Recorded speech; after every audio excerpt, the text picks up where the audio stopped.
Ele é apaixonado por cultura e tecnologia, é formado em engenharia pela Federal de Uberlândia e tem um mestrado pela Escola Superior de Mecânica e Microtecnologias da França, em Besançon. Nosso convidado já passou por consultorias de peso, como a Deloitte, a Tango e a Amaris. Hoje ele lidera iniciativas de inovação na Claro e também se dedica a empreender nos mais diversos campos. Gosta muito de um bom vinho, uma boa prosa e está sempre de um bom humor. Por favor, seja bem-vindo, meu amigo Luiz Roma. Boa tarde, pessoal. Bom dia. Que bom. Prazer estar aqui com vocês. Que legal. Bom, muito obrigado por aceitar nosso convite. Eu estou muito grato que esse primeiro episódio seja contigo.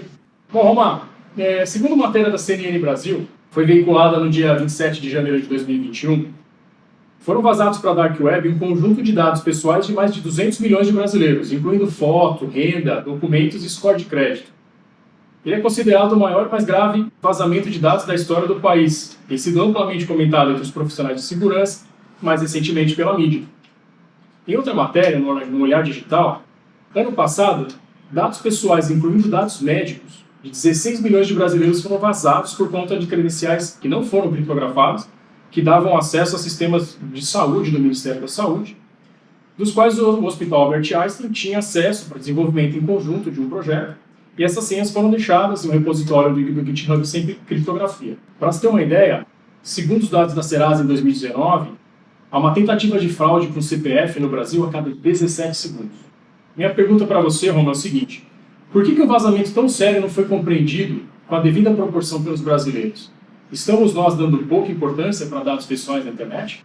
Eu acho que a gente tem uma discussão, acho que é a discussão de privacidade, né? Política de privacidade, termos de uso e condições de uso de aplicação, especialmente aplicação móvel, ela acaba sendo muito recente, né? Se a gente retomar um pouquinho na história, a gente já tem vazamentos, ou na verdade, usuários incomodados com vazamentos eu estava procurando desde 1990, década de 90.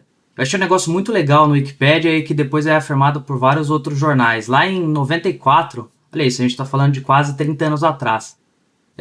O Washington Times relatou, né, um problema na América Online, na AOL, famosa AOL, uma venda de dados de usuários para fazer marketing direto.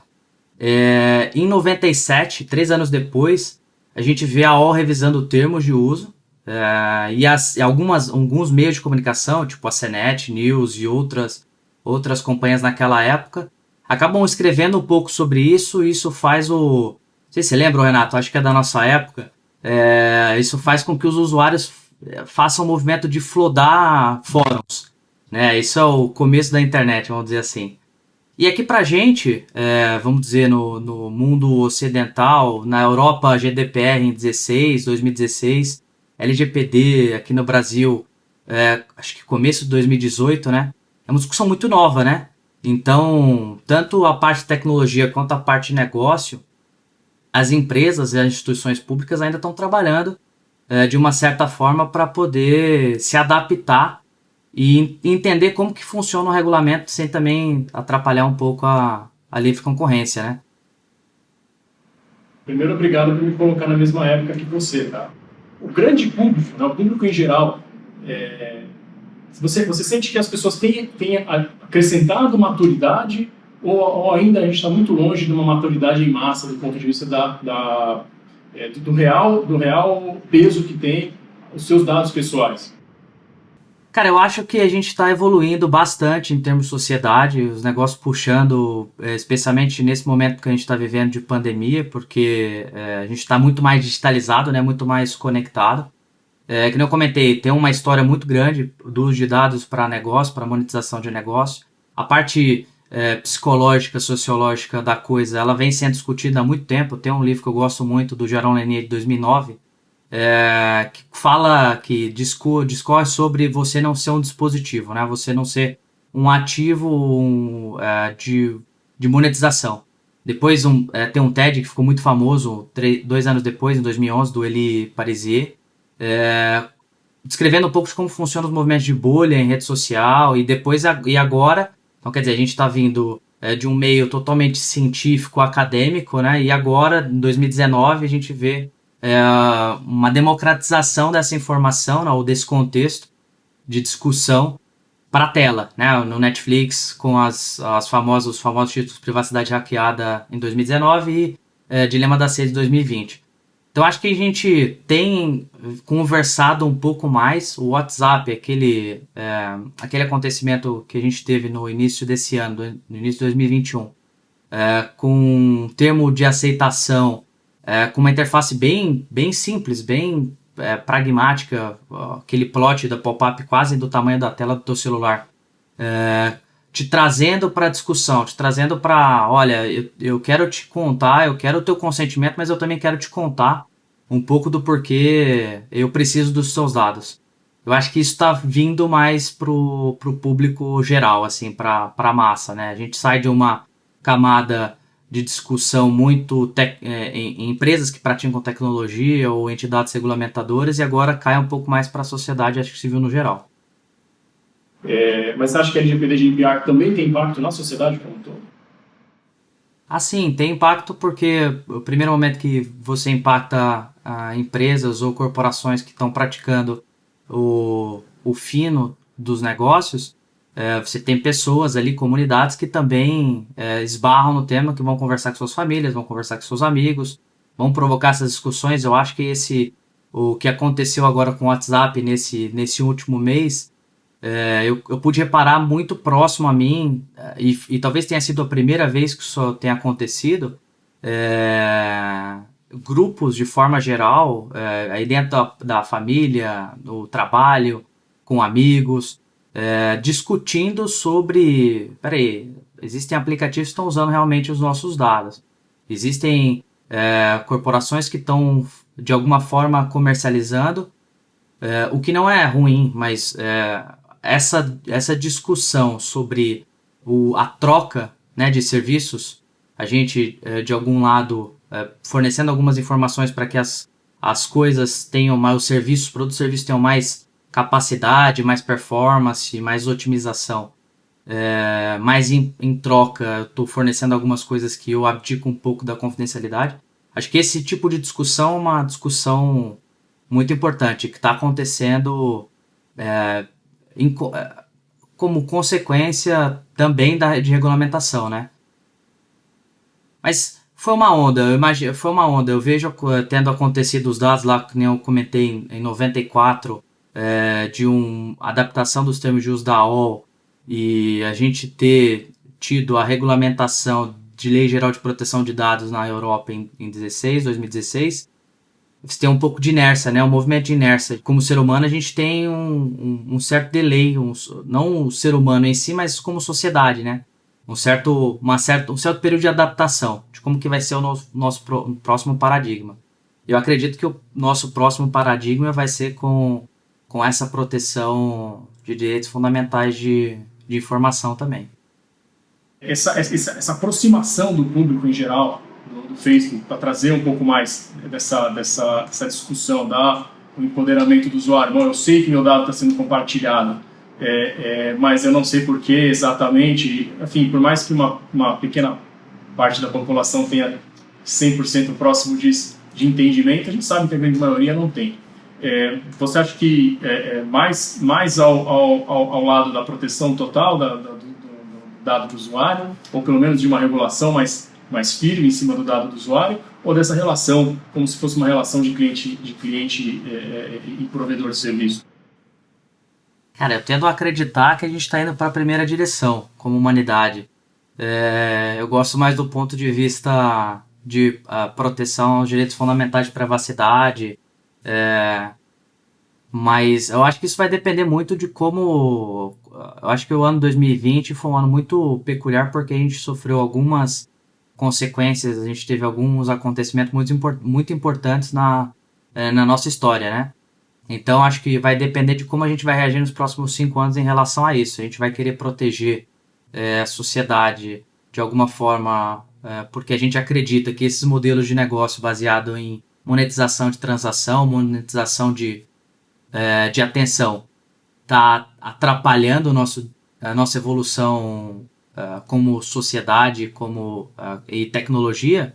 Talvez a gente adote o primeiro lado. Se a gente conseguir regulamentar de uma forma que não seja totalmente criminoso o uso da informação, mas sim transparente, Aí eu acho que a gente continua usando a gente sociedade geral, aí não só Brasil, no mundo todo. Eu acho que a gente pode ganhar bastante novos modelos em cima desse uso do dado, né? Mudando um pouco de assunto, algumas empresas como Microsoft e Zoom tiveram resultados expressivos em base de usuários e aumento de faturamento no ano passado, principalmente nos seus serviços que são relacionados ao trabalho remoto. Entretanto, nada do que nós vimos no ano passado, do ponto de vista de tecnologia e inovação, foi crucial para a gente encarar essa pandemia de fato. No momento em que economias no mundo todo estão em ruínas e o abismo social tem ficado cada vez maior, minha pergunta para você é o seguinte: nós falhamos do ponto de vista de tecnologia em criar soluções para combater o rastro da Covid-19 e oferecer ao mundo inovações de verdade quando ele mais precisava? Pergunta boa, hein, Renato? Cara, eu acho que no final a gente não falhou, mas podia ter sido com certeza muito melhor. Eu acho que a gente tem muita tecnologia disponível hoje. A gente tem internet, drone, rede social, aplicativo, telecomunicações, a gente faz viagem espacial, inteligência artificial, a gente nunca investiu tanto na nossa história. A gente consegue fazer hoje streaming de áudio, de vídeo, a gente tem computação portátil muito poderosa em notebook, celular. Mas é muito tudo, né? Eu acho que a gente está vivendo um momento de abundância muito importante e que gera de uma certa forma também uma confusão. Acho que quando tem muita coisa, muita informação disponível, você acaba também tendo uma dificuldade em dizer o que é, onde está a informação certa, onde está a informação errada.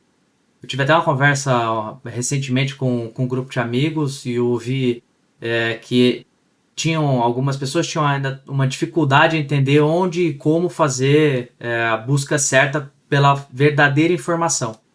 Quer dizer, a gente está vivendo um momento que de um lado a gente tem muita coisa disponível, de outro a gente precisa dizer quais das coisas valem a pena, quais das coisas disponíveis prestam, né?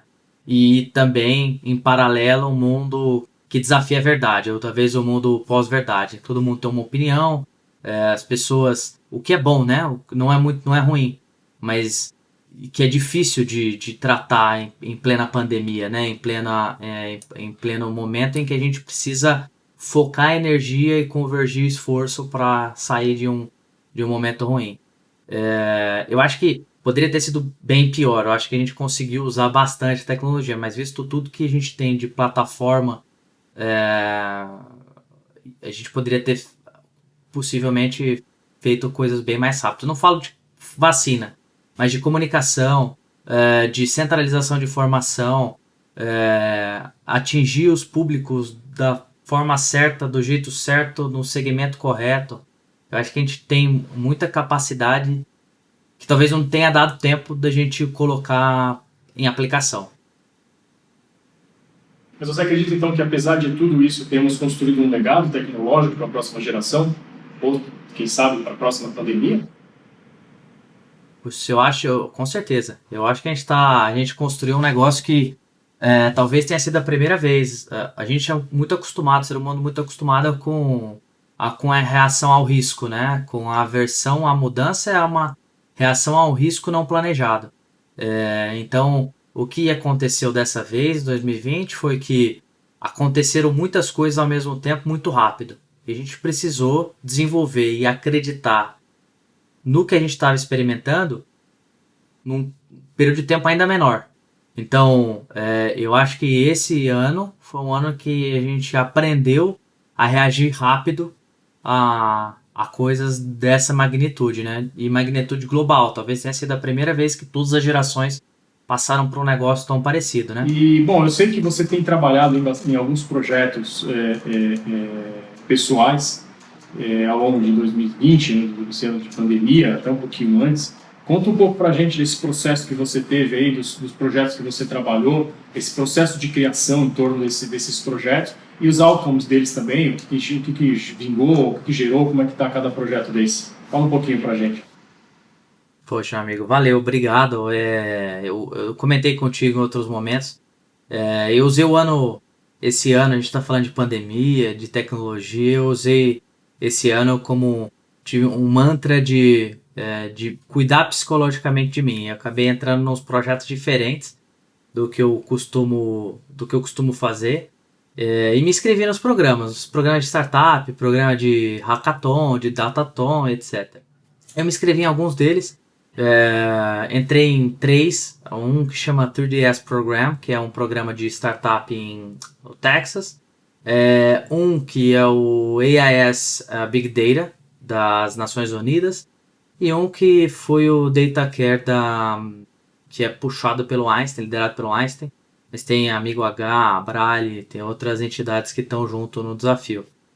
E eu normalmente, você comentou no começo, tenho uma formação bastante técnica, fui migrando aos poucos para transformação digital e inovação.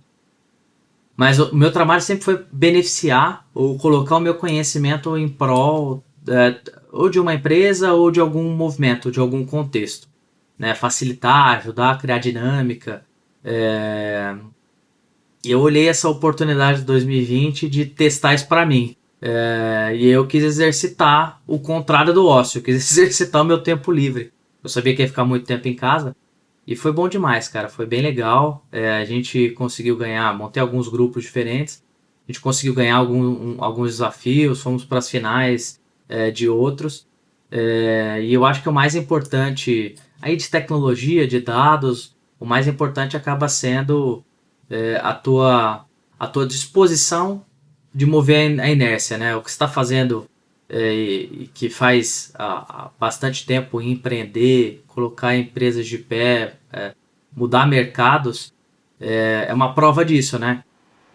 Legal. Um desses projetos acabou se tornando um negócio de verdade, né? Você quer falar alguma coisa aí? Falar um pouquinho para a gente sobre a Deepwater, para situar um pouquinho o que foi o desafio que ele se tornou? A Deepwater a gente montou, era um desafio das Nações Unidas junto com algumas organizações de Big Data. Eles fazem um hackathon todo ano. E eles disponibilizaram uma quantidade impressionante de informação em uma Big Data fora do Brasil. A gente tinha mais de 10 teras, se eu não me engano, de informação. A gente montou um grupo, com cada um tinha um know-how diferente. Então a gente tinha especialista de tudo quanto de inteligência artificial, de Big Data, de API e de inovação. Então a gente olhou o que estava sendo feito no mercado, montamos o Deepwater, o grupo Deepwater Team, para poder solucionar uma ideia que era: será que a gente consegue combater a próxima pandemia ou montar uma plataforma que ajude a próxima pandemia? E aí o que a gente propôs foi uma junção simples de UX com o uso da informação para poder conseguir plotar informações de controle para quem estiver fazendo a administração ou de um porto ou das Nações Unidas ou de alguma entidade pública a ter aquele tipo de informação marítima, né, de navegação, sobre carga, sobre navio, sobre itinerário, sobre meteorologia, para tomar decisão. E eu vi isso acontecendo em outro desafio, essa necessidade de mostrar e usar o dado para visualizar informações importantes das nossas rotinas, como ainda um passo importante para mercados diferentes, né? O Deepwater foi para o mercado de navegação, para o mercado marítimo, de logística. E um outro desafio que eu também participei, que foi um desafio do mercado de saúde, também tendo esse mesmo tipo de apelo, um apelo importante ainda. Então, quer dizer, a gente voltar lá na nossa conversa sobre o uso da tecnologia, se a gente falhou ou não, eu acho que olhando para tudo que a gente tem de plataforma hoje, a gente podia ter feito mais. Fizemos bastante, mas a gente tem condição de arrebentar. Você falou de biometria facial, a gente tem muita coisa ainda para explorar no mercado, né? Isso é bom. Bastante oportunidade nos próximos anos ainda. Roma, agradeço imensamente aí o seu tempo, a sua disponibilidade em estar aqui com a gente no primeiro episódio do Occupy the Clouds. Eu acho que o público de casa também, do trabalho, do carro, gostou demais desse bate-papo. Sim, desejamos todos uma boa sorte para você nos seus empreendimentos, no seu trabalho no dia a dia. Muito obrigado e até a próxima. Poxa, obrigado a você, meu amigo Sense. Tamo junto, valeuzaço, pessoal. Espero que gostem também do episódio. E obrigado pelo convite, foi um prazer participar.